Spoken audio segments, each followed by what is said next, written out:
ពិតជាអ្នកពូកែញ៉ាំមែនទើបតែញ៉ាំសាច់អាំងធ្យូងដ៏ទន់ឆ្ងាញ់ញ៉ាំសាស៊ីមីពីងពីងសម្បូរប្រូតេអ៊ីនព្រមទាំងដង្កូវព្រៃសម្បូរជីវជាតិរួចចុះទន្លេដណ្ដើមចំណីជាមួយក្រពើទៀតលើកនេះកម្មវិធីពិតជាយោគយល់ចំពោះ Bear Grylls ដោយផ្ដល់យានជំនិះថ្មីឲ្យជិះយន្តហោះទៅតំបន់ Onham នៅអូស្ត្រាលីដើម្បីចាប់ផ្ដើមការប្រកួតរស់រានមានជីវិតនៅតំបន់ដាច់ស្រយាលដែលសត្វព្រៃរស់នៅតាមធម្មជាតិមានក្រពើជាង 10,000 ក្បាលខ្លះមានទម្ងន់ជាង1តោនបើ Twist ប្រហែសតែបន្តិចនឹងក្លាយជាចំណីរបស់វាជាមិនខានបន្ទាប់មកគាត់ត្រូវបានគេនាំទៅកម្ពស់កំណត់លោតចេញពីយន្តហោះទម្លាក់ខ្លួនសេរីរួចបើកឆ័ត្រយងយ៉ាងរលូនចុះចតមកលើវាលស្មៅដ៏ធំទូលាយចាប់ផ្ដើមដំណើររស់រានមានជីវិតនៅអូស្ត្រាលីប្រជាជនភាគច្រើនរស់នៅតាមមាត់សមុទ្រដូច្នេះការងារដំបូងគឺកំណត់ទីដៅគាត់ដោតមែកឈើមួយលើដីដើម្បីចំណាំស្រមោលរងចាំប្រហែល15នាទីឲ្យស្រមោលរំកិលបង្កើតជាខ្សែរាងកោងរួចឈរនៅកណ្ដាលរង្វង់កោងងាកទៅរកព្រះអាទិត្យដើម្បីរកទីខាងជើងចំណាំទុករួចបន្តដំណើរ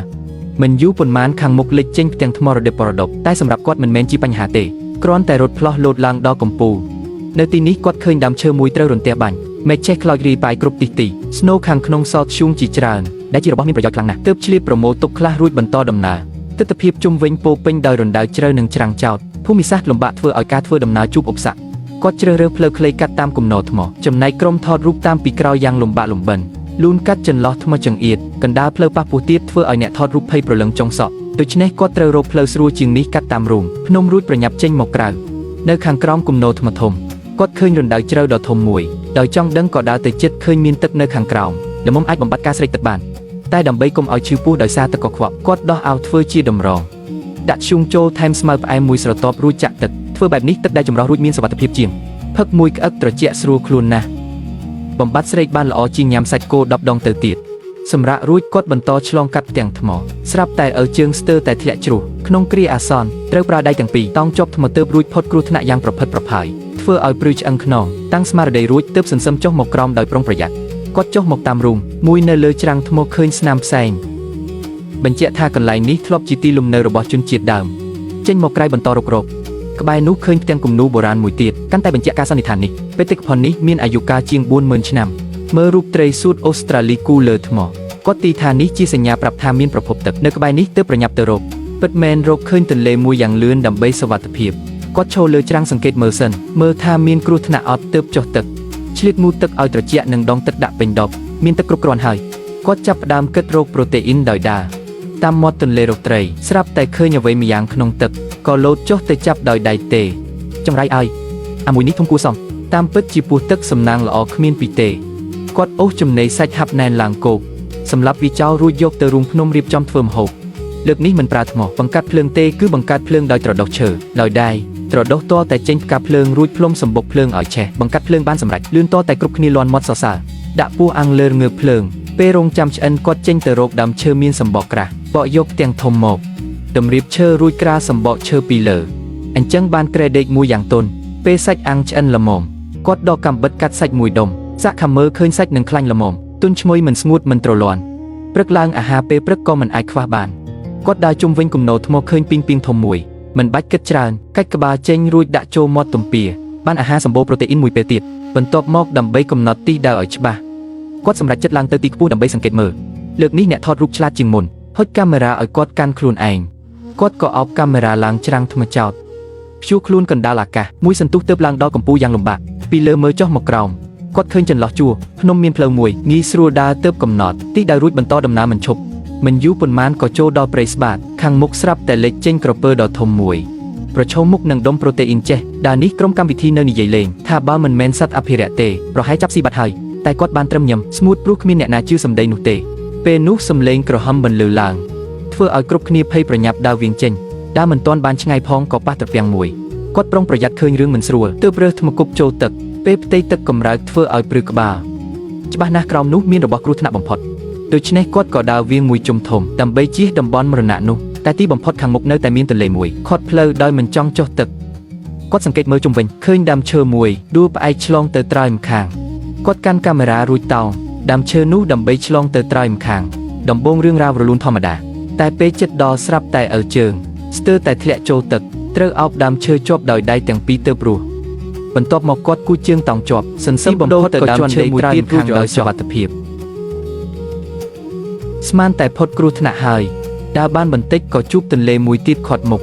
គាត់នឹកឃើញគំនិតធ្វើក្បូនដោយខ្លួនឯងប្រមូលកំណាត់ឈើតម្រៀបទន្ទឹមគ្នាប្រើវេលាវែងចង់វាជាប់គ្នាខាងលើក្រាលសម្បកឈើក្រាស់មួយស្រទាប់អញ្ចឹងបានក្បូនសាមញ្ញតែរឹងមាំមួយគាត់រុញក្បូនចុះទឹករួចបន្តដំណើរ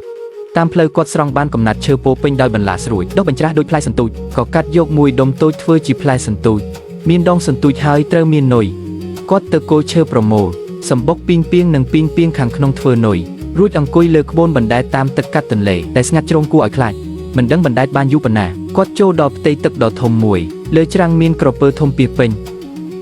មិនធ្លាប់ស្ទូចត្រីនៅកន្លែងរំភើបបែបនេះសោះទើបគាត់រំភើបចិត្តទម្លាក់សន្ទូចមិនយូរប៉ុន្មានក៏ទាញបានត្រីដ៏ធំមួយក្បាលតែពេលនោះ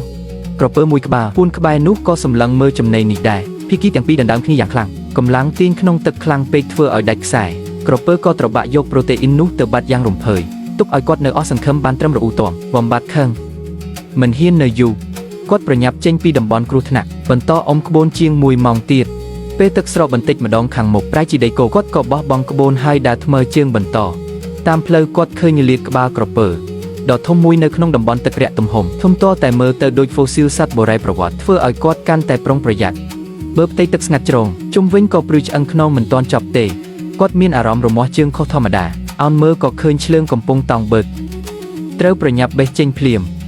យូរទៅគាត់ដើរចូលព្រៃកោងកាងតែចង់ដើរលឿនក៏មិនបានព្រោះមែកឈើនឹងឬឈើចាក់ស្រេះរារាំងផ្លូវថែមទាំងមានមូសក្រាស់ខ្មឹកកោមរោមខំជាប់រហូតធ្វើឲ្យគាត់វេទនាណាស់ត្រូវមូសខំជាប់រហូតគាត់ត្រូវឈប់ដើរលាបធូបពេញខ្លួនដើម្បីការពារសត្វល្អិតខាំរួចទើបបន្តដំណើរត្រឹមតែប៉ុន្មានគីឡូម៉ែត្រសោះតែដើរដូចរាប់សិបគីឡូអស់កម្លាំងខ្លាំងណាស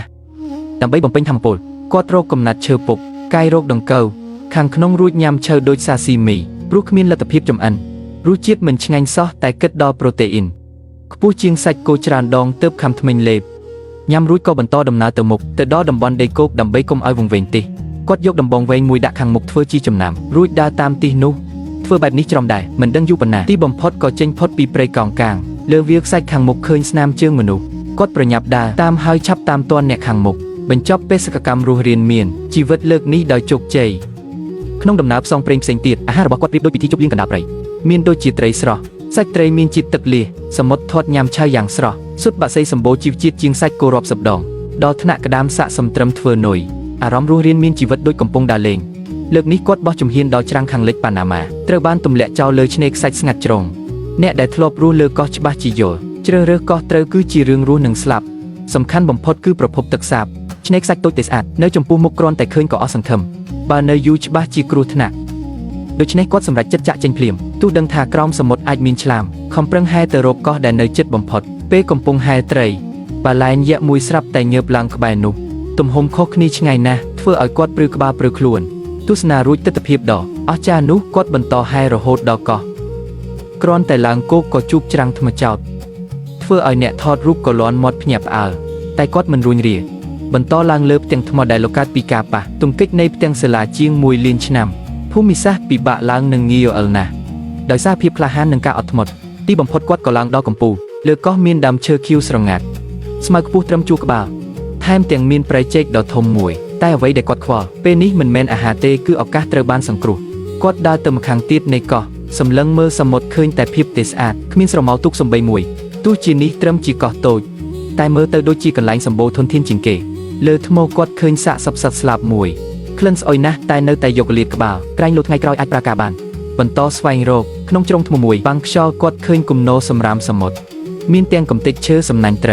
ីស្បែកជើងចនិងរបស់មានប្រយោជន៍ច្រើនមានធនធានហើយតែបើចង់ឲ្យទូកកាត់តាមចាប់អារម្មណ៍ត្រូវបង្កើតសញ្ញាផ្សែងគាត់ចូលព្រៃរើសកំណាត់ឈើ3ដុំប្រមូលស្មៅស្ងួតរួចយកទៅទីទូខ្ពស់ស្រឡះលើកោះប្រញាប់រៀបចំកន្លែងដុតភ្លើងសញ្ញាគាត់យល់ថាពេលវេលាកន្លងទៅកម្លាំងនឹងថយចុះដល់ពេលចង់រកផ្លូវរស់ក៏ចង់ធ្វើតែគ្មានកម្លាំងដូច្នេះរឿងបន្ទាន់គឺរកប្រភពទឹករក្សាជីវិតដើរទៅផ្ទាំងថ្មសើមមួយគាត់អោនភ្លក់រួចបញ្ជាក់ថាជាទឹកសាបមែនទោះមិនច្រើនតែមាននៅតែជាងអត់គាត់យកខ្សែនឹងដបធុងទេមួយប្រើខ្សែដើម្បីនាំទឹកឲ្យស្រកចូលដបទុកជាប្រភពសន្សំដោះស្រាយរឿងទឹកផឹករួចគាត់ចាប់ផ្ដើមគិតដល់ប្រូតេអ៊ីនគាត់ខាត់កំណាត់ឈើមួយឲ្យស្រួចបំពាក់ឆ្អឹងលាតដ៏មុតស្រួចរបស់សត្វស្លាប់នោះនៅចុងបង្កើតបានជាលំពែងភពប្រយោជន៍ដ៏មុតស្រួចយកអាវុធថ្មីទៅមាត់សមុទ្រគាត់ចាប់បានក្តាមមួយយ៉ាងងាយតែមិនមែនញ៉ាំឆៅទេគឺដំឲ្យបែករួចបោះចូលរណ្ដៅទឹកធំមួយធ្វើជានុយតាក់ទាញត្រី រងចាំដល់ត្រីប្រមូលផ្ដុំច្រើនគាត់ក៏ចាប់ផ្ដើមចេញដៃកំណត់គោលដៅរួចកាន់លំពេងលោតចុះទៅចាក់មើលទៅអង្គអាចដូចកំពូលអ្នកលេងតែចាក់ខុសរហូតតតែសាក់ច្រើនដងទើបចាក់ចំត្រីសមុទ្រធំមួយក្បាលទាញត្រីឡើងគោកគាត់សង្កេតឃើញប្រភេទនេះមានធ្មេញរឹងដូចធ្មេញមនុស្សបន្លាបញ្ច្រាស់លើខ្នងក៏ជាអាវុធការពារដ៏មុតស្រួចដើម្បីការពារកុំឲ្យត្រីធំលេបត្របាក់ទីបំផុតនៅតែคล้ายជាប្រភពប្រូតេអ៊ីនគាត់ដកកាំបិតខ្វេសយកពងត្រីចេញមុននេះទើបជារបស់កំមោះញ៉ាំឈើនៅនឹងកន្លែងគ្រាន់តែខំមួយម៉ាត់ក៏ដឹងថាមានជាតិទឹកសាយភីពេញមាត់ប្រៃផ្អែមល្មមញ៉ាំអស់មួយចំហៀងញ៉ាំមួយចំហៀងទៀតចំណែកសាច់ត្រីទុកពេលបង្កាត់ភ្លើងរួចចាំចម្អិនបន្ទាប់មកគាត់ត្រឡប់ទៅកន្លែងត្រង់ទឹកឃើញថាសន្សំបានទឹកសាបបន្តិចហើយឆ្លៀតផឹកបំពេញជាតិទឹករួចបន្តរុករកជុំវិញកោះមិនយូរប៉ុន្មានខាងមុខឃើញមានជ្រោះជ្រៅមួយខាងក្រោមមានខ្សែពួរធំមួយតាក់ជាប់ចង់យកបានគាត់ប្រើសំណាញ់ត្រីនិងឈើបង្កើតចំណុចទប់ស៊ុបឈើចូលចន្លោះថ្មរួចប្រើសំណាញ់ធ្វើខ្សែតង់ចុះទៅក្រោមទៅដល់យ៉ាងរលូនហើយលីខ្សែពួរធំនោះលើស្មាមើលផ្លូវចេញខាងមុខត្រង់ទៅសមុទ្រគាត់មានតែអោបខ្សែហែចេញទៅក្រៅយ៉ាងលំបាកអូសខ្សែធំនោះតែទីបំផុតក៏ឡើងគោកដោយរលូនចំពេលកំពុងអូសខ្សែបន្តស្រាប់តែឃើញមានកប៉ាល់លិចឡើងនៅកណ្ដាលសមុទ្រគាត់ប្រញាប់ទម្លាក់ខ្សែចោលរត់យ៉ាងលឿនទៅកន្លែងដុតភ្លើងសញ្ញាបង្កាត់ភ្លើងយ៉ាងប្រញាប់ក្រោកឈរស្រែកយ៉ាងខ្លាំងនិងបក់ដៃហៅតែប៉ាល់នៅឆ្ងាយពេកហាក់គ្មានអ្នកណាឃើញឱកាសដ៏កម្រក៏រំលងផុតទៅតែការរស់រានមានជីវិតគឺបែបនេះកាន់តែលំបាកកាន់តែត្រូវរក្សាស្មារតីឲ្យនឹងណោះពេលនេះមេឃក៏ជិតល្ងាចគាត់ចាប់ផ្ដើមគិតរឿងសង់ជំរកស្នាក់នៅពេលយប់ខាងមុខជាកន្លែងស្រឡះស័ក្តិសមសម្រាប់ធ្វើជំរកគាត់យកសំណាញ់មកចងធ្វើអង្រឹងចន្លោះដើមឈើពីរដើមរួចដេកចង់សម្រាប់ឲ្យស្រួលតែក្រោយមកត្រូវចង់ឲ្យតឹងវិញដើម្បីការពារភ្លៀងធ្លាក់យប់ខាងលើសង់ដំបូលគ្រប់ស្លឹកចេកធំឆ្លៀតដាក់ស្លឹកចេកមួយក្បែរនោះត្រង់ទឹកភ្លៀងខាងក្រោមដាក់ធុងទឹកត្រង់ទឹកយប់ឡើងដុតភ្លើងរួចអាំងត្រីលើរងើភ្លើងត្រីសមុទ្រឆ្ងាញ់ជួយឲ្យអារម្មណ៍ស្រស់ស្រាយច្រើនព្រឹកឡើងធុងទឹកត្រង់បានទឹកគួរសមទើបគាត់ចាប់ផ្ដើមគិតដល់អាហារពេលព្រឹកចុះទៅសមុទ្រមុនដំបូងវឹកហាត់ទប់ដង្ហើមសិនដើម្បីឲ្យរាងកាយស៊ាំនឹងសម្ពាធទឹកក្រោយមួយសន្ទុះបានស្ថានភាពល្អបំផុតក៏ចាប់ផ្ដើមស្វែងរកប្រូតេអ៊ីនក្រោមបាតសមុទ្រមិនយូរប៉ុន្មានក៏រាវបានលៀសសមុទ្រធំមួយឡើងគោកបំបែកសម្បកបោះចោលគ្រឿងក្នុងរួចប្រើកាំបិតខ្វេសសាច់មកញ៉ាំរសជាតិផ្អែមស្រស់ទន់មានជាតិទឹកសម្បូរប្រូតេអ៊ីនគុណភាពខ្ពស់និងវីតាមីនញ៉ាំរួចបន្ថែមសារ៉ាយសមុទ្រព្រៃបន្តិចបានអាហារពេលព្រឹកដ៏ល្អឥតខ្ចោះតែបើចង់រស់នៅយូរលើកោះប្រភពទឹកគឺជារឿងមិនអាចខ្វះបានដើម្បីមានទឹកសាបថែមគាត់យក10ជ័រកាត់មាត់កែវឲ្យល្មមបង្កាត់ភ្លើងនៅនឹងកន្លែងរួចដាក់ឧបករណ៍ចម្រោះទឹកសាមញ្ញពីលើពេលរងចាំគាត់ឈរនៅមាត់សមុទ្រមុខមាត់ពោពេញដោយក្តីបារម្ភព្រោះមិនឃើញអ្នកសង្គ្រោះប្រភពទឹកលើកោះក៏មិនអាចទ្រទ្រង់បានយូរទើបសម្រេចចិត្តប្រថុយម្ដងប្រមូលកំណាត់ឈើធំយកមកចងជាប់គ្នាធ្វើជាក្បូនមួយមុនចេញដំណើរឆ្លៀតប្រមូលទឹកពីឧបករណ៍ចម្រោះរួមជាមួយទឹកដែលសន្សំទុកពីមុនបានពេញមួយដបធំរួចអូសក្បូនបណ្ដែតលើសមុទ្រចេញពីកោះបានមួយសន្ទុះកម្ដៅថ្ងៃក្ដៅខ្លាំងដើម្បីកុំឲ្យរលាកស្បែកគាត់ចូលទៅពួនក្រោមសំណាញ់ខ្មៅស្រែកទឹកក៏ផឹកម្ដងបន្តិចបន្តែអញ្ចឹងប៉ុន្មានម៉ោងក៏ស្រាប់តែឃើញកោះមួយទៀតប្រញាប់លោតចុះហែទៅរកទីនេះសុទ្ធតែច្រាំងថ្មចោតតែការឡើងភ្នំសម្រាប់គាត់មិនមែនជាបញ្ហាទេអ្វីដែលពិបាកត្រង់បំផុតគឺក្លិនស្អុយខ្លាំងហើយពាសពេញដោយលាមកសត្វស្លាបតោងឡើងមួយសន្ទុះដៃប្រឡាក់ពេញឡើងដល់កំពូលទើបដឹងថានេះត្រឹមជាកោះតូចមួយក្រៅពីដើមដំបងយក្សនិងថ្មគ្មានអ្វីសោះលំបាកណាស់ទើបរកពងសត្វស្លាបបានតែភាគច្រើនខូចអស់ហើយសំណាងល្អសមួយល្អញ៉ាំទៅមានរសជាតិឆ្អាបនិងរអិលខាញ់តែសម្បូរជីវជាតិទើបខំញ៉ាំឲ្យអស់បន្ទាប់មកឃើញទឹកដក់ក្នុងចន្លោះថ្មបន្តិចទោះដឹងថាអាចលីមេរោគតែយ៉ាងហោចក៏ជាទឹកសាបទើបប្រមូលយករួចបន្តជិះក្បូនកណ្ដាលសមុទ្ររហូតដល់ព្រះអាទិត្យលិចទឹកសាបក៏អស់រលីងប្រឈមមុខនឹងស្ថានភាពដ៏លំបាកគាត់ជ្រើសរើសព្យួរចុងក្រោយព្យួរដប់ទឹកឡើងទៅភ្ជាប់បំពង់ចូលរំខាងចូលកែវមកខាងទៀតចូលខ្លួនដើម្បីបង្កើតទឹកដោយខ្លួនឯងបន្លឺសំឡេងធ្ងន់ត្អូញត្អែធ្វើឲ្យអ្នកថតរូបក៏លាន់មាត់សរសើរថាជំនាញមែនក្រោយពីបញ្ចូលទឹកបន្តិចគាត់ទន់ខ្លួនដេកលើក្បូនដល់យប់ទើបខងើបឡើងសង្កេតតែជុំវិញនៅតែងឹតសូនអាឈឹងរួចក៏ចូលដល់ព្រឹកថ្ងៃបន្ទាប់ស្រាប់តែលើផ្ទៃសមុទ្រលេចចេញដីគោកដ៏ធំមួយធ្វើឲ្យគាត់ត្រេកអរជាខ្លាំងប្រញាប់អុំទៅរកទីនោះដោយមានជំនួយពីលោកទឹកទើបចូលដល់ព្រៃស្រោងរួចបន្តែតាមខ្សែទឹកបន្តទៅមុខទៀតមិនដឹងយូរប៉ុណ្ណាខាងមុខក៏លេចចេញកប៉ាល់មួយចតនៅមាត់ច្រាំងគាត់ប្រញាប់លោតចូលទឹករួចស្ទុះឡើងគោកទីនេះឃើញមនុស្សច្រើននិងឧទ្ធម្ភាគចក្រសង្គ្រោះរងចាំស្រាប់គាត់ឡើងឧទ្ធម្ភាគចក្របញ្ចប់បេសកកម្មលើកនេះជាផ្លូវការតែដំណើរផ្សងព្រេងមិនទាន់ចប់ទេលើកបន្ទាប់គាត់ប្រឈមនឹងតំបន់ព្រៃផ្សៃនៅអ៊ីស្លង់កន្លែងដែលគេហៅថាទឹកដីទឹកកកនិងភ្លើងស្ថិតនៅក្បែរពោខាងជើងត្រជាក់ខ្លាំងណាស់តែមានភ្នំភ្លើងរាប់មិនអស់ធ្វើឲ្យមានតំបន់ក្តៅខ្លាំងជាច្រើនបង្កើតបានជាបរិស្ថានខុសគ្នាស្រឡះទាំងពីរពេលទៅដល់ឡានកំពុងបើកនៅឡើយគាត់ក៏លោតចុះលោតរមៀលមួយជុំរួចឈរយ៉ាងរឹងមាំចាប់ផ្ដើមការប្រកួតជាផ្លូវការរស់រានមានជីវិតកណ្ដាលព្យុះព្រើនឹងខ្យល់ខ្លាំងគប់សំអប់ក្រាស់ខ្មឹកមើលមិនឃើញអ្វីសោះដឹងត្រឹមថាបើមិនប្រញាប់រកកន្លែងជ្រកច្បាស់ជាស្លាប់មិនខានដើរបញ្ច្រាស់ខ្យល់មួយសន្ទុះទ្រាំលែងបានគាត់ឆ្លៀតពេលស្រទាប់ព្រើក្រាស់កាយរណ្ដៅមួយយ៉ាងលឿនរួចចូលពួនលាក់ខ្លួនរងចាំដល់ខ្យល់ខ្សោយទើបបន្តដំណើរធាតុអាកាសប្រសើរជាងមុន គាត់ជ្រើសរើសផ្លូវចុះភ្នំដើរតាមជម្រាល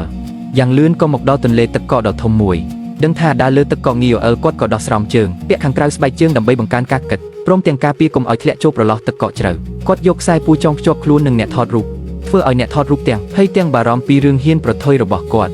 ់បានត្រឹមព្យាយាមរក្សាចម្ងាយឲ្យឆ្ងាយបំផុតទាំងពីរអ្នកបន្តដំណើរទៅមុខតាមផ្លូវឃើញរូងជ្រៅគួរឲ្យខ្លាចបន្ទាប់មកដើរចូលជម្រាលទឹកកកមានចន្លោះប្រេះតូចកណ្ដាលប្រុងប្រយ័ត្នឆ្លងកាត់ទីបំផុតដល់មាត់ទន្លេទឹកកកខាងមុខជាចំណោទចោតគ្រោះថ្នាក់គាត់ប្រមូលខ្សែខួងចង្អូតូចមួយលើផ្ទាំងទឹកកកសុកខ្សែចូលរួចចចុះយ៉ាងស្ទាត់ជំនាញកាយវិការរលូនហើយចុះដល់ក្រោមដោយសុវត្ថិភាពយ៉ាងលឿនបន្តដំណើរទៅជើងភ្នំឥតឈប់ឈរឆ្លងកាត់ផ្លូវឆ្ងាយកណ្ដាលភាពត្រជាក់កាត់ស្បែកខាងមុខលេចចេញតំបន់ចំហាយទឹកក្រាស់មើលពីចម្ងាយដូចកន្លែងទាំងមូលកំពុងបញ្ចេញកម្ដៅដើម្បីសន្សំពេលគាត់រអិលចុះទៅក្រោមយ៉ាងលឿនគ្រាន់តែដល់ក៏ស្រែកដោយក្តីរំភើបរួចចូលតំបន់ភ្នំភ្លើងរណ្ដៅភក់ពុះក្ដៅខ្លាំងតតែរអិលជើងធ្លាក់ចូលអាចក្លាយជាអាហារសម្រាប់មនុស្ស 5-3 នាក់ដូច្នេះគាត់ប្រុងប្រយ័ត្នដើរគេចតំបន់គ្រោះថ្នាក់រួចក៏ទៅដល់មាត់ទន្លេពេលនេះចំហាយទឹកក្រាស់ធ្វើឲ្យសាមជោគខ្លួនដើរតាមទន្លេមួយសន្ទុះសេតនហភាពខ្លួនចាប់ផ្ដើមធ្លាក់ចុះយ៉ាងលឿនដុតភ្លើងកម្ដៅពេលនេះមិនមែនជាជម្រើសល្អទេសំណាងល្អនៅមាត់ច្រាំងមានអូរទឹកក្ដៅកំពុងពុះគាត់ស្រាប់តែនឹកឃើញគំនិតមួយតែដោយសារទឹកក្ដៅពេកក៏រៀបថ្មជុំវិញរួចបង្ហូរទឹកត្រជាក់ចូលដើម្បីបញ្ចុះកម្ដៅបន្ទាប់មកដោះខោអាវចុះត្រាំអាំងទឹកក្ដៅកណ្ដាលធម្មជាតិអារម្មណ៍ស្រួលខ្លួនខ្លាំងធ្វើឲ្យគាត់ត្រេកអរខ្លាំងណាស់សម្រាប់រួចគាត់បន្តដើរតាមមាត់ទន្លេឆ្លៀតអោនផឹកទឹកឲ្យឆ្អែតនៅក្បាលឡើងមេឃក៏ចិត្តល្ងាចបាត់ទៅហើយខាងលើឃើញមានអុសស្ងួតខ្លះទើបសម្រេចចិត្តរកកន្លែងបោះជំរំយប់នេះចាក់ចេញពីមាត់ទន្លេឡើងតាមជម្រាលភ្នំដល់កំពូលប្រុងនឹងប្រមូលមេឃឈើស្ងួតស្រាប់តែឃើញផ្ទាំងថ្មនៅទល់មុខក៏ដើរឆ្លងកាត់មេឃឈើដែលរង្គើគួរឲ្យខ្លាចសំណាងល្អគ្រប់យ៉ាងរលូនឆ្លងទៅដល់ទីនោះដើរតាមច្រាំងថ្មក៏ឃើញរូងភ្នំធម្មជាតិមួយអញ្ចឹងមិនបាច់ពិបាកសង់ជំរកទេបន្ទាប់មកគាត់ចេញមកក្រៅបន្តរកអុសក៏ឃើញដើមបឺឈ្មួយសម្បុករបស់វីទូជាសើមក៏នៅតែញីឆេះទើបបកយកបន្តិចមកញីឲ្យម៉ត់ដាក់លើដីរួចប្រើថ្មគូសបង្កើតផ្កាភ្លើងក៏ឆេះឡើងយ៉ាងសន្ធោសន្ធៅគាត់ដាក់កែវទឹកដាំរួចទៅរកប្រូតេអ៊ីនគ្រាន់តែចេញមកក៏ជួបចន្លេនមួយឃើញដូច្នេះក៏កាយរកថែមជុំវិញផ្ទាំងថ្មមិនយូរប៉ុន្មានក៏បានមួយក្តាប់ធំប៉ុណ្ណឹងល្មមសម្រាប់អាហារពេលល្ងាចត្រឡប់មកវិញបោះវីចូលកែវទឹកកំពុងពុះរងចាំមួយសន្ទុះក៏ចាប់យកមកភ្លុកទុនជ្រីមានជាតិទឹករអិលបន្តិចតែសម្បូរប្រូតេអ៊ីនដល់ថ្នាក់គាត់និយាយលេងថាសាច់គោសុំខ្មាស់រួចក៏ញ៉ាំរហូតដល់ឆ្អែតរួចរាល់គាត់យកកំណាត់ក្រណាត់មួយដាក់ចូលកែវយកថ្មសង្កត់ពីលើរួចដុតមួយសន្ទុះដើម្បីធ្វើជាក្រណាត់ឈូងវាជាវត្ថុចាប់ភ្លើងបានល្អជាងសម្បកឈើបឺចទៅទៀតគ្រាន់តែត្រដុសស្រាលក៏ឆេះភ្លាមថ្ងៃបន្ទាប់ក៏ត្រឡប់មកមាត់ទន្លេបន្តដើរតាមខ្សែទឹកជ្រលងភ្នំខាងមុខកាន់តែចង្អៀតទៅដើរដល់ចុងក៏លេចចេញនៅទឹកធ្លាក់ដ៏ធំមួយខ្ពស់ចោលតតែអ្នកណាមើលក៏ព្រឺឆ្អឹងខ្នងអ្នកថតរូបឈរក្បែរនោះឡើងស្ពឹកក្បាលព្រោះកំពុងលីម៉ាស៊ីនថតទម្ងន់ជាង20គីឡូតែគាត់មិនខ្វល់ទេចងខ្សែនឹងផ្ទាំងថ្មក្បែរនោះរួចតោងចុះយ៉ាងលឿនឆ្លងកាត់ចរន្តទឹកហូរខ្លាំងយ៉ាងសុវត្ថិភាពក្រោយពីឆ្លងទឹកហូរខ្លាំងដោយសុវត្ថិភាពផ្លូវខាងមុខរៀបស្មើជាងមុនទើបគាត់ប្រញាប់ចេញពីជ្រលងភ្នំទើបតែរត់បានមួយសន្ទុះក៏ជួបរូងភ្នំមួយទៀតគាត់ដើរចូលទៅត្រង់សំណាងដែលទីនេះនៅមានពន្លឺដល់ផ្លូវបំបែកសាកដើរទៅឆ្វេងប៉ុន្មានម៉ែត្រក៏ទាល់ទើបត្រឡប់មកដើរផ្លូវម្ខាងទៀតខាងមុខពន្លឺកាន់តែច្បាស់នោះហើយជាផ្លូវចេញពីរូងភ្នំគាត់បន្តដំណើរទៅមុខយ៉ាងលឿនកម្លាំងក៏ចាប់ផ្ដើមថយទើបនឹកដល់អាហារចំពេលដែលតាមច្រាំងមានកន្លែងត្រីពួនជាឱកាសចាប់ត្រីដោយដៃគាត់សង្កេតទីតាំងត្រីរួចសន្សឹមលូកស្ទាបវាបន្ទាប់មកចាប់ច្របាច់យ៉ាងលឿនបានត្រីធំមួយដោយសារឃ្លានខ្លាំងក៏ធ្វើសាស៊ីមីនៅនឹងកន្លែងកាត់ក្បាលនិងគ្រឿងក្នុងចោលរួចញ៉ាំឆៅតែម្ដងសាច់ត្រីស្រស់ផ្អែមទន់ឆ្ងាញ់មិនទ្រលាន់សម្បូរវីតាមីននិងប្រូតេអ៊ីនគុណភាពខ្ពស់អញ្ចឹងហើយត្រឹមតែមួយសន្ទុះគាត់ញ៉ាំត្រីអស់រួចបន្តដើរតាមដងទន្លេដើរយូរទៅទឹកក៏បាត់អស់ខាងមុខសល់តែទាំងថ្មរាប់មិនអស់និងទឹកហូរជ្រាបចូលក្រោមដីអស់ផ្លូវមានតែបង្ខំចិត្តឡើងទៅលើតែផ្ទៃថ្មមើលទៅងាយបាក់ស្រុតណាស់ទើបតែសាក់ឡើងដីថ្មខាងក្នុងក៏របេះធ្លាក់មកសំណាងដែលមិនធ្លាក់ទៅក្រោមដើម្បីសុវត្ថិភាពគាត់ដកដើមឈើស្ងួតមួយប្រើមែកវាកែច្នៃជាពូថៃឡើងភ្នំសាមញ្ញមួយដោយសារវាទើបការឡើងចំណោតកាន់តែងាយស្រួលជាងមុនឆ្ងាយនិងមិនយូរប៉ុន្មានក៏ឡើងដល់កំពូលខាងមុខជាតំបន់សម្បូរដើមឈើងាប់គ្មានស្លឹកមែកឈើចាក់ស្រេះស្មុគស្មាញក្លិនស្អុយទ្រាំលេងបានភីចេញមកពីពេញធ្វើឲ្យការធ្វើដំណើរលំបាកណាស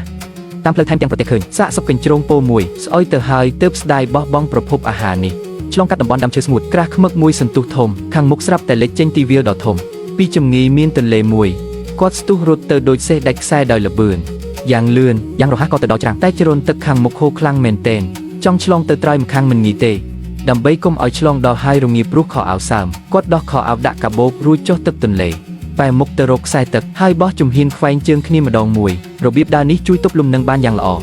មិនមានសញ្ញាថាត្រូវទឹកគួចយកទៅឡើយមិនយូរប៉ុន្មានក៏ឆ្លងដល់ត្រើយម្ខាងស្លៀកពាក់វិញរួចបន្តដំណើរទៅមុខបរិស្ថានផ្លាស់ប្ដូរទៀតហើយផ្ទាំងថ្មរដេបដប់គ្រប់ដណ្ដប់ដោយស្លែបៃតង នេះជាវាលកំទេចថ្មភ្នំភ្លើងដែលលកើតពីការផ្ទុះភ្នំភ្លើងសម័យបុរាណមើលទៅខៀវស្រងាត់តែគ្រោះថ្នាក់បំផុតព្រោះក្រោមស្លែអាចលាក់រណ្ដៅជ្រៅគ្មានបាតគ្រាន់តែឈានខុសគឺជួបគ្រោះថ្នាក់ដែលបានបន្តិចគាត់ឈប់កាយយកស្លែញាត់ចូលក្នុងអាវដើម្បីរក្សាកម្ដៅខ្លួនរួចបន្តដំណើរទៅមុខក្រោយពីដើរផ្លូវយ៉ាងឆ្ងាយទីបំផុតក៏ចេញពីតំបន់ស្លែមកដល់មាត់សមុទ្ររលកធំបោកបក់មកលើច្រាំងតែនៅមិនទាន់ឃើញសញ្ញាមនុស្សគាត់បន្តដើរតាមច្រាំងខ្សាច់ក៏ប្រទះឃើញហ្វូងសត្វស្លាប់ប្រមូលផ្ដុំគ្នាដើរទៅជិតមើលទៅភ្ញាក់ផ្អើលពេលឃើញត្រីបាឡែនដ៏ធំមួយដេកស្លាប់លើឆ្នេរជាប្រភពប្រូតេអ៊ីនដ៏ច្រើនសន្ធឹកកម្រឃើញណាស់សូម្បីតែកន្ទុយវាក៏ធំជាងអ្នកថតរូបទៅទៀតឈោមើលមួយសន្ទុះគាត់ថ្លឹងថ្លែងរួចក៏សម្រេចចិត្តបោះបង់មិនប៉ះពាល់ដុំសាច់ដ៏ធំនោះទេគាត់គិតថាការសង្គ្រោះនៅតែសំខាន់ជាងទើបងាកក្រោយបន្តដំណើរតាមផ្លូវថែមទាំងឃើញសម្បកយន្តហោះចាស់មួយដែលចូលទៅខាងក្នុងឃើញទូលីគូសំការពារខ្យល់និងភ្លៀងបានយ៉ាងល្អមើលទៅមេឃក៏រៀងល្ងាចហើយទើបសម្រេចចិត្តស្នាក់នៅមួយយប់ប្រមូលអស់រួចប្រញាប់បង្កាត់ភ្លើងពេលយប់ចូលមកដល់គាត់ផ្ដេកខ្លួនសម្រាកដល់ពេលមេឃងឹតស្រាប់តែឃើញពន្លឺភ្លើងព្រិចពីចម្ងាយដូចភ្លើងហ្វាភ្លាមនោះក៏រត់ទៅរកវាសញ្ញានៃអរិយធម៌មនុស្សទីបំផុតក៏លេចចេញមកហើយបេសកកម្មលើកនេះក៏ជោគជ័យជាផ្លូវកា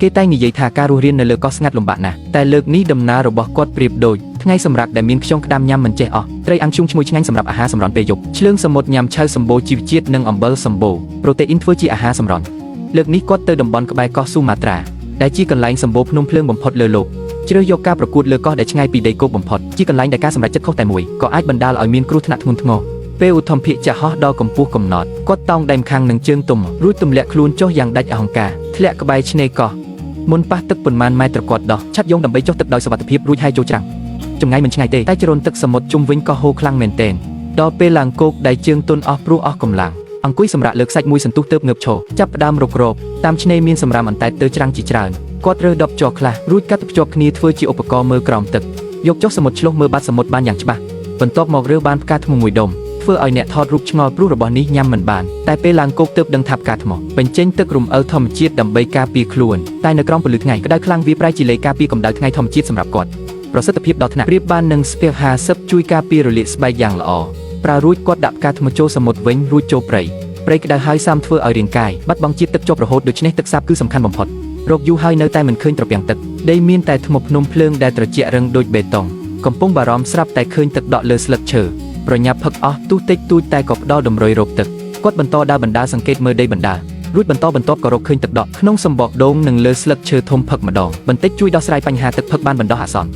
មានទឹកហើយដល់ពេលរកអាហារត្រឡប់មកឆ្នេរខ្សាច់ទើបដឹងថាកោះនេះមានធនធានសម្បូរបែបគួរឲ្យភ្ញាក់ផ្អើលលើដីពាសពេញទៅដោយក្តាមខ្យងធំវាពេញនឹងគាត់ចាប់បានក្តាមខ្យងមួយ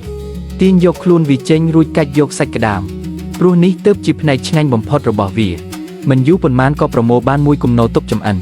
ឆ្លៀតពេលនៅមានកម្លាំងគាត់រកកំណាត់ឈើមួយចិត្តចុងម្ខាងឲ្យស្រួចធ្វើជាលំពេងចាប់ត្រីរួចលោតចូលសមុទ្រមួយជ្រកប្រូតេអ៊ីនថ្ងៃនេះសំណាងល្អគ្រាន់តែចុះទឹកក៏ប្រទះឃើញឆ្លើងសមុទ្រមួយគាត់ប្រញាប់ងើបឡើងហែចូលច្រាំងយកកាំបិតវេះយកគ្រឿងក្នុងចេញរួចញ៉ាំឈើនៅនឹងកន្លែងឆ្លើងសមុទ្រមិនទាន់ចំអិនស្វិតដូចទំពាកៅស៊ូតែព្រោះសម្បូរប្រូតេអ៊ីនគុណភាពខ្ពស់ទើបគាត់ខំញ៉ាំឲ្យអស់រួចចុះសមុទ្រទៀត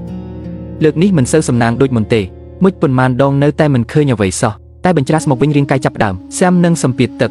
រាល់ពេលមុជសុទ្ធតែនៅក្រោមទឹកបានយូរជាងមុនដល់ពេលមួយគាត់ប្រទះឃើញកន្លែងមួយខ្សាច់បាតសមុទ្រមានសញ្ញាខុសធម្មតាក៏មុជចុះទៅកាន់លំពេងចាក់យ៉ាងខ្លាំងចូលស្រទាប់ខ្សាច់ភ្លាមនោះក៏មានអារម្មណ៍ថាមានកម្លាំងរើបំរះយ៉ាងខ្លាំងបញ្ជូនមកដងលំពេងទាញឡើងមកទើបដឹងថាជាត្រីពណ៌មាសដ៏ធំបុកនឹងក្តាមមុននេះអាហារថ្ងៃនេះពិតជាធំដុំណាស់តែតាំងពីជាន់កោះនេះមកដល់ពេលនេះនៅមិនទាន់មានចម្រោកស្នាក់នៅទេគាត់រកឃើញគោឈើមួយនៅមាត់សមុទ្រសាក់សំធ្វើចម្រោកទើបចាប់ផ្ដើមធ្វើភ្លាមដើររកឫស្សីស្ងួតជុំវិញខ្វះក៏ប្រើឈើជំនួសកាត់មែកដែលមិនត្រូវការចេញរួចឡើងដាំដូងបេះធៀងដូងធំធ្វើដំបូលខ្សែចង់ប្រើស្ច្រៃព្រៃឬនេះស្វិតនឹងរឹងមាំណាស់គាត់ឡើងទៅកាត់យកមួយដុំធំយ៉ាងរហ័សមានវត្ថុធាតុដាំគ្រប់គ្រាន់ក៏ត្រឡប់មកចាប់ផ្ដើមសង់ជំរំចុងដើមឈើពីរចូលគ្នារួចបញ្ឈប់ផ្អែកលើដើមឈើធំធ្វើពីរគូទៀតឃ្លាតគ្នាគួរសងខាងលើដាក់ទម្រផ្ដេកមួយរួចចងចំណុចភ្ជាប់ទាំងអស់ឲ្យជាប់ខាងក្រោមផុតពីដីប្រហែល1ម៉ែត្រចង់បន្ថែមឈើពីរទៀតធ្វើក្រែមើលទៅរឹងមាំល្អណាស់បន្ទាប់មកប្រើឈើចាក់ក្រងខាងក្នុងឲ្យជិតធ្វើជាកម្រាលក្រែយកស្លឹកដូងហើយគ្របពីលើទូធ្វើជាដំបូលលើក្រែក៏ក្រាលមួយស្រទាប់ឲ្យទន់ចុងក្រោយពុះបំពង់ឫស្សីជាពីរដាក់ក្រោមដំបូលដើម្បីត្រងទឹកភ្លៀងពេលមេឃងឹតគាត់ប្រញាប់ឡើងដាំឈើរករបស់បង្កាត់ភ្លើងប្រមូលអស់រួចឈូសភ្លើងឲ្យឆេះចាប់ផ្ដើមរៀបចំអាហារពេលល្ងាចត្រីកាត់ជាដុំដុតចង្កាក់អាំងលើងើបភ្លើងក្តាមក៏កប់ក្នុងភ្លើងរងចាំមួយសន្ទុះគឺអាចញ៉ាំក្តាមដ៏ឈ្ងុយឆ្ងាញ់បានហើយសាច់ខាងក្នុងស្រស់ផ្អែមទន់ឆ្ងាញ់រកថ្លៃមិនបានមិនយូរប៉ុន្មានគាត់ញ៉ាំក្តាមអស់រាប់សិប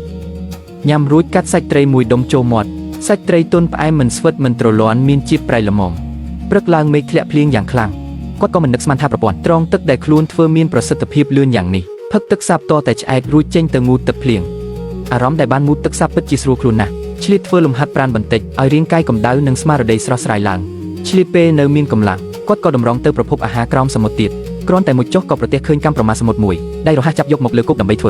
ើអាហារពិសេសដ៏ល្បីប្រចាំតំបន់នេះមិនបាច់ចម្អិនច្រើនទេគ្រាន់តែបោះបន្លានិងគ្រឿងក្នុងចោលក៏ញ៉ាំឈើបានភ្លាមរសជាតិស្រស់ខាញ់ឈ្ងុយឆ្ងាញ់ពិបាកទប់ទល់ញ៉ាំរួចគាត់ចេញទៅឆ្នេរប្រមូលឫស្សីនិងស្លឹកដូងដើម្បីធ្វើក្បូនឆ្លងសមុទ្រតែមុនពេលចេញដំណើរគាត់ចូលព្រៃរកសម្បុកកណ្ដៀចាប់កណ្ដៀសំដងមួយក្តាប់ចូលមាត់ញ៉ាំលេងសម្បូរប្រូតេអ៊ីនញ៉ាំតតែឆ្អែតទើបត្រឡប់មកត្រៀមសម្ភារៈបន្តប្រមូលឫស្សីបន្ថែមរួចចាប់ផ្ដើមចង់ក្បូនចោះរុនសងខាងបំពង់ឫស្សីប្រើឈើសឹកជាប់គ្នារួចចង់ឲ្យតឹងជាទូរឹងមាំមុនពេលចេញដំណើរគាត់ត្រូវត្រៀមទឹកសាបឲ្យបានគ្រប់គ្រាន់ទើបដើររកដើមដូងខ្ពស់ជ្រើសដើមរៀងកោងរួចប្រើខ្សែរុំជុំវិញដើមទាញយកអត្ថប្រយោជន៍ពីកម្លាំងក៏គិតឡើងទៅយ៉ាងលឿនបេះទម្លាក់ដូងជាច្រើនផ្លែយកមកទុកជាប្រភពទឹកបំរុងដើម្បីការពារការហាលថ្ងៃយូរពេកកណ្ដាលសមុទ្រគាត់សង់ដំបូលឫស្សីតូចមួយលើក្បូនដោយប្រើទួយសីនិងស្លឹកដូងរួចរាល់ក៏អូសក្បូនចុះទឹកសមុទ្រជុំវិញកោះពោពេញដោយចរន្តទឹកគួចនិងរលកធំបោកបក់រហូតគាត់អង្គុយលើក្បូនខំប្រឹងទប់រលកបោកបក់ចុះឡើងមិនដឹងប៉ុន្មានដងតែទីបំផុតក្បូននៅតែទ្រាំនឹងសម្ពាធបានដល់ពេលផ្ទៃសមុទ្រស្ងប់បន្តិចគាត់ទើបអាចបណ្ដែតខ្លួនតាមសម្រួលបន្តហត់ក៏ទម្រេតខ្លួនសម្រាប់គីហ្វអន្តែត្រសែតរហូតដល់ព្រះអាទិត្យលិចសម្លឹងមើលភាពងឹតគ្រប់ដណ្ដប់មហាសមុទ្រដ៏ធំក្នុងចិត្តចាប់ផ្ដើមមានអារម្មណ៍ភ័យខ្លាចតាមសភាពគិតអាក្រក់ជាងនេះក្បូនហាក់ដូចជាកំពុងលិចបន្តិចម្ដងបើធ្លាក់ចូលសមុទ្រខ្លាយជាចំណីឆ្លាមច្បាស់ជាចប់មិនខានចំពេលកំពុងភ័យមិនដឹងធ្វើម៉េចស្រាប់តែពីចម្ងាយឃើញមានទូកនេសាទមួយគាត់មិនស្ទាក់ស្ទើរលោតចុះទឹកហែលអស់ពីកម្លាំងទៅរកទីនោះសញ្ញាមនុស្សទីបំផុតក៏លេចចេញមកហើយការប្រកួតលើកនេះក៏ជោគជ័យម្ដងទៀតខណៈដែលអ្នករស់រានដទៃទៀតញ៉ាំមិនគ្រប់គ្រាន់គាត់បែរជានៅទំនេរចំអិនស៊ុបកណ្ដាលព្រៃចាប់បានត្រីធំក្នុងទន្លេយកមកអាំងក្រៅស្រួយក្នុងទុនអាហារសម្រន់ក្រោយបាយក៏មានប្រភេទសត្វល្អិតទឹកមានប្រូតេអ៊ីនខ្ពស់គោលដៅបន្ទាប់របស់គាត់គឺតំបន់ភ្នំភ្លើងនៅនូវែលសេឡង់កន្លែងដែលរាល់ឆ្នាំតាក់ទាញមនុស្សរាប់ម៉ឺននាក់មកទស្សនាជួរភ្នំភ្លើងនិងព្រៃឈើដ៏អស្ចារ្យរបស់ធម្មជាតិហើយនៅទីនេះដំណើររស់រានមានជីវិតថ្មីចាប់ផ្ដើមរាល់ឆ្នាំតែងមានមនុស្សវង្វេងនៅទីនេះវានឹងត្រាប់តាមអ្នកដែលវង្វេងក្នុងព្រៃពេលទូកម៉ាស៊ីនបើកបញ្ច្រាស់ទឹកហើយមកដល់ក្រោមទឹកធ្លាក់វាក៏បត់ត្រឡប់ក្រោយយ៉ាងលឿនគាត់ក៏លោតចុះទឹកចាប់ផ្ដើមបេសកកម្មរស់រានជាផ្លូវការគាត់ហែទៅរកថ្មក្បែរនោះរួចប្រញាប់ឡើងទៅលើបន្ទាប់មកចូលទៅក្នុងព្រៃដ៏ក្រាស់គ្រាន់តែឈានជើងចូលក៏បាត់បង់ទីដៅចង់ដឹងទីតាំងត្រូវពឹងផ្អែកលើព្រះអាទិត្យជាជម្រើសល្អបំផុតគាត់ដកកាំបិតចេញកាន់មែកឈើមួយឆ្ពោះទៅចំណាំងផ្លាត់នៃមុខកាំបិតដើម្បីរកទីដៅដែលមានស្រមោលខ្លាំងបំផុតផ្នែកខាងក្រោយគឺទីតាំងព្រះអាទិត្យកំពុងនៅឥតគោខាងត្បូងដូច្នេះព្រះអាទិត្យនៅទីខាងជើងនោះក៏ជាទីដៅដែលគាត់ត្រូវបន្តដំណើរទៅមុខដើមមិនទាន់បានឆ្ងាយគាត់មកដល់ដើមឈើមួយដែលមានសម្បកស្ដាងដូចក្រដាសព្រមទាំងប្រទះឃើញប្រហោងឈើមួយពីក្នុងនោះមានសត្វរាងគួរឲ្យខ្លាចវាចេញមកតាមពិតវាមានជីវិតមុនសម័យដាយណូស័រទៅទៀតតែក្នុងភ្នែកបុរសម្នាក់នេះវាក៏គ្រាន់តែជាប្រភពប្រូតេអ៊ីនគាត់ប្រុងនឹងញ៉ាំមួយម៉ាត់តែមិនដឹងចាប់ផ្ដើមពីណាក៏លុកដៃចាប់វាទីបំផុតគាត់បោះក្បាលវាចោលរួចញាប់ទាំងមូលចូលមាត់អព្រះឲ្យរសជាតិនិងអារម្មណ៍នេះពិតជាពិបាកពន្យល់ណាស់គួរឲ្យខ្លាចបំផុតតែគិតដល់បរិមាណប្រូតេអ៊ីនច្រើនជាងសាច់គោគាត់នៅតែខំលេបវាចូលរួចរាល់ក៏បន្តដំណើរទៀតដើរបានមួយសន្ទុះគាត់មកដល់ផ្នែកខាងលើនៃទន្លេក្នុងជ្រលងភ្នំរកកន្លែងស្រួលចុះរួចឈានចូលក្នុងទឹកពេលនេះទីខាងជើងស្របនឹងចរន្តទឹកទន្លេទើបគាត់ដើរតាមខ្សែទឹកតែមិនយូរប៉ុន្មានក៏ជួបបញ្ហាសង្កេតមើលមួយជុំគាត់ប្រទះឃើញដើមឈើមួយអាចតោងឆ្លងបានក៏ដើរទៅរកភ្លាមមិនដឹងថាដើមឈើនោះមករត់ទេដើម្បីសុវត្ថិភាពគាត់អង្គុយលើរួចរំកិលម្ដងបន្តិចកាយវិការរលូនមនោអរអួលក៏ឆ្លងដល់ត្រើយម្ខាងដោយរលូនឡើងទៅព្រៃខាងលើដើម្បីវាងរកផ្លូវផ្សេងរួចត្រឡប់មកទន្លេវិញបន្តដំណើរតាមទឹកពេលនេះកំពុងនៅកន្លែងទន្លេធំសំណាងដែលប្រទះឃើញតំបន់ទឹករាក់និងស្ងាត់ក្បែរនោះទោះបីទើបតែបញ្ចូលប្រូតេអ៊ីនមិនទាន់ឃ្លានក៏ដោយតែក្នុងការរស់រានមានជីវិតត្រូវតែទាញយកគ្រប់ឱកាសរកប្រូតេអ៊ីនគាត់រកស្លែមួយដុំធំជ្រលក់ទឹករួចចាប់បង្កងទន្លេស្រស់ដាក់ចូលក្នុងស្លែសើមដើម្បីពេលចង់ញ៉ាំវានៅតែស្រស់ឆ្ងាញ់បន្ទាប់មកទុកក្នុងកាបូបសម្រាប់មួយសន្ទុះរួចបន្តលុយតាមទន្លេបន្ទាប់មកចាក់ចេញពីខ្សែទឹកហើយឈប់កណ្ដាលវាលស្មៅខ្ពស់ត្រឹមជួរក្បាលមនុស្សពីទីនេះមើលទៅឃើញជួរភ្នំដ៏ធំលេចចេញនៅខាងមុខនោះហើយជាទីដៅដែលគាត់ចង់ទៅហើយគាត់ក៏បន្តដំណើរឆ្ពោះទៅជើងភ្នំកូនភ្នំតូចមួយគាត់ឡើងតាមចំណោទទោះបីជារៀងចោតបន្តិចតែមិនខ្ពស់ទើបប្រញាប់ឡើងដល់កំពូលនៅទីនេះគាត់ឆ្លៀតបំពេញជាទឹកខាងមុខជាជំរាទាំងចោតទាំងសម្បូរថ្មដូចរាល់ជំហានសុទ្ធតែហុយធូលីមីដេថ្មដូចរមៀលធ្លាក់ជាបន្តបន្ទាប់បាដាចុះត្រង់មិនខុសពីយកខ្លួនទៅបដូរនឹងគ្រោះថ្នាក់ទើបគាត់ដើរវាងតាមគែមរកកន្លែងសុវត្ថិភាពរួចសន្សឹមចុះមកពេលមកដល់មាត់ទឹកទន្លេទីនេះមានពណ៌ប្លែករហូតមិនគួរឲ្យជឿគាត់យកកែវដងភ្លុកមួយក្អឹករួចក៏ខ្ជាក់ចោលភ្លាមបបោមាត់និងអណ្ដាតផ្សាខ្លាំងតាមពិតទឹកនេះរងឥទ្ធិពលពីភ្នំភ្លើងស្ទើរតែមានគ្រប់សារធាតុរ៉ែក្នុងតារាងខូបគីមីទៅហើយអញ្ចឹងហើយគាត់នៅហ៊ានភ្លុកទៀត បន្តដំណើរទៅមុខគាត់ឆ្លងកាត់ទីវាលមួយដែលកាត់វាលស្មៅរួចក៏ចូលព្រៃខាងមុខគឺទិដ្ឋភាពដែលធ្វើឲ្យព្រឺក្បាលគ្រប់កន្លែងសុទ្ធតែមានផ្សែងចេញនោះជាសញ្ញានៃខ្សែទឹកកំអែភ្នំភ្លើងហូរក្រោមដីបង្កើតឡើងដែលកាត់ទីនេះពិតជាគ្រោះថ្នាក់ណាស់ព្រោះផ្ទៃដីក្តៅដូចទឹកពុះបើឡុងធ្លាក់ចូលគឺចប់ខាងក្នុងមានហូរចេញសារធាតុពណ៌តាមពិតជាកោស្យូមក៏គុញយូរថ្ងៃបង្កើតបានជាទោះគ្រោះថ្នាក់តែគាត់ស្រាប់តែនឹកឃើញគំនិតមួយយកបង្កងដែលរក្សាភាពស្រស់នោះចេញមកចាត់ទុកទឹកក្តៅនេះដូចជាឆ្នាំងស៊ុបធម្មជាតិគាត់ដាក់បង្កងចូលស្រោមជើងប្រើមែកឈើចងរួចជ្រលក់ចូលទឹកក្តៅដើម្បីស្ងោរមួយសន្ទុះយកចេញមកបង្កងក៏ប្រែជាពណ៌ក្រហមគាត់ញ៉ាំទាំងសម្បកស្រួយឈ្ងុយរសជាតិគ្រឿងសមុទ្របរិមាណប្រូតេអ៊ីនខ្ពស់ជាងសាច់គោរាប់សិបដងញ៉ាំរួចក៏បន្តដំណើរទៅមុខចាក់ចេញពីតំបន់គ្រោះថ្នាក់ដើម្បីចូលព្រៃក្រាស់ដើរមួយសន្ទុះរួចចុះតាំងជំរាលខាងមុខលេចចេញទន្លេមួយច្រាំងទល់មុខរៀបស្មើនឹងទូលាយជាកន្លែងល្អសម្រាប់បោះជំរំទោះបីទីតាំងនេះរៀងខ្ពស់ពីទឹកតែឃើញនៅក្រោមទឹកមានរលកវិលតូចគិតថាកន្លែងនោះជ្រៅល្មមគាត់លោតចុះត្រង់រួចហែទៅត្រើយម្ខាងផ្លូវមិនឆ្ងាយទេមួយសន្ទុះក៏ឡើងដល់ច្រាំងទោះជាខ្លួនសាមជោគគាត់ដោះខោអាវពូតទឹករួចស្លៀកពាក់វិញបន្ទាប់មកដើរទៅវាលស្មៅរៀបស្មើដើម្បីពិនិត្យស្រាប់តែប្រទះឃើញសាកសពទន្សាយស្អុយរលួយលើគល់ឈើក្លិនស្អុយជះមកយ៉ាងខ្លាំងធ្វើឲ្យគាត់ប្រញាប់ចេញទៅរកកន្លែងផ្សេងដែលស័ក្តិសមជាងដើម្បីបោះជំរំ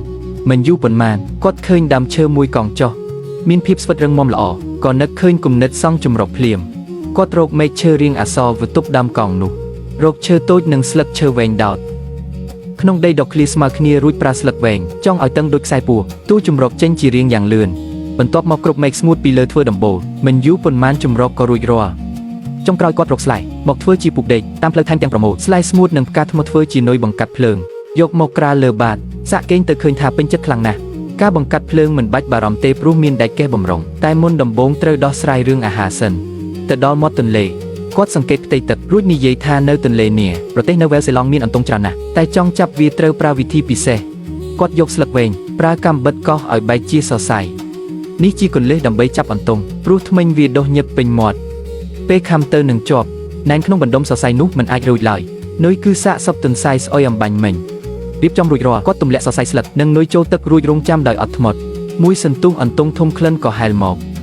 ដំបូងវានៅប្រុងប្រយ័ត្នពីចម្ងាយហើយចុះឡើងទប់ចិត្តមិនបានក៏ត្របាក់យកតែម្ដងធ្មេញវាក៏ជាប់ក្នុងស្រទាប់សរសៃនោះគាត់ដៃរហ័សទាញអន្ទង់នោះឡើងគោក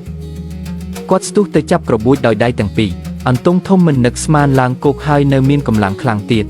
គាត់រើសថ្មគប់រួចដកកាំបិតចាក់សម្លាប់វាអញ្ចឹងប្រភពប្រូតេអ៊ីនសម្រាប់អាហារល្ងាចមានហើយគាត់យកអន្ទង់ត្រឡប់ទៅជំរំឆ្លៀតរើសអស់បន្ថែមដើម្បីចម្អិនអាហារលើកនេះគាត់មិនប្រើដែកកេះទេតែយកទូរស័ព្ទខូចមួយដោះថ្មចេញប្រើកាំបិតកោះក្បាលថ្មផ្សែងក៏ហុយឡើងភ្លាមរួចដាក់លើថ្មហើយដំឲ្យបែកដើម្បីបង្កើតភ្លើងគាត់ដាក់នុយបង្កាត់ភ្លើងចូលមិនយូរប៉ុន្មានអណ្ដាតភ្លើងក៏ឆេះជាភ្លើងជំរំបន្ទាប់មកគាត់ចាប់ផ្ដើមធ្វើអន្ទង់កាត់ជាដុំសាច់ធំរុំសាច់ក្រាស់មួយដុំលើមែកឈើរួចដាក់អាំងលើរងើកភ្លើងរងចាំមួយសន្ទុះគាត់បានភ្លក់សាច់អន្ទង់ដ៏ទន់ឆ្ងាញ់ញ៉ាំឆ្អែតហើយគាត់បញ្ចូលអស់ថែមដោយមិនបារម្ភឆេះព្រៃរួចចំណាំផ្លូវហើយក្រោកឈរបន្តដំណើរគាត់ប្រញាប់ដើរកាត់ព្រៃក្រាស់តាមអូតូចមួយក្នុងព្រៃហើយប្រទះឃើញថ្មចម្លែកខ្លះអ្វីដែលអស្ចារ្យគឺពួកវាស្រាលរហូតស្ទើរតែគ្មានទម្ងន់បោះចូលទឹកអណ្ដែតទៀតទិដ្ឋភាពធ្វើឲ្យអ្នកណាក៏ភ្ញាក់ផ្អើលបន្តដើរទៅមុខខាងមុខលេចចេញបឹងដ៏ធំមួយត្រើយម្ខាងបឹងឃើញមានផ្លូវមួយជាសញ្ញាច្បាស់លាស់នៃអរិយធម៌មនុស្សតែទីតាំងពេលនេះខ្ពស់ជាង10ម៉ែត្រលោតចុះគឺស្មើនឹងសម្លាប់ខ្លួនគាត់ត្រឡប់ចូលព្រៃរកវេលាវែងមួយយកមកវិញរុំជុំវិញដើមឈើរួចប្រើស្លឹកវែងចង់ឲ្យជាប់បន្ទាប់មកតោងវេលាចុះមកមើលពីចម្ងាយកម្ពស់ធ្វើឲ្យគេវិលមុខគាត់តោងខ្សែជាប់រួចសន្សឹមចុះមកពាក់កណ្ដាលទីក៏ត្រូវខ្សែទឹកធ្លាក់បាញ់ចំខ្លួនយ៉ាងគ្រោះថ្នាក់ចុងក្រោយគាត់តោងបានដើមឈើមួយដុះលើច្រាំងថ្មតែគ្រោះថ្នាក់នៅមិនទាន់ចប់ទេព្រោះខ្សែមិនវែងល្មមចុះដល់ក្រោមទៀតគាត់មានតែតោងដើមឈើចុះមកឈរលើផ្ទាំងថ្មខាងក្រោមពេលនេះអស់ផ្លូវថយហើយមានតែលោតចុះទឹកប៉ុណ្ណោះសំណាងល្អដែលលោតបានដោយសុវត្ថិភាពគាត់ងើបផុតទឹករួចហែត្រង់ទៅត្រើយម្ខាងចំណាយកម្លាំងច្រើនទើបឡើងដល់ច្រាំងបន្ទាប់មកឈានជើងឡើងផ្លូវនោះលើដីមានស្នាមកង់ឡានធំយ៉ាងច្បាស់ស្នាមជើងមនុស្សទីបំផុតក៏លេចចេញមកហើយការប្រកួតលើកនេះក៏បញ្ចប់ដោយជោគជ័យ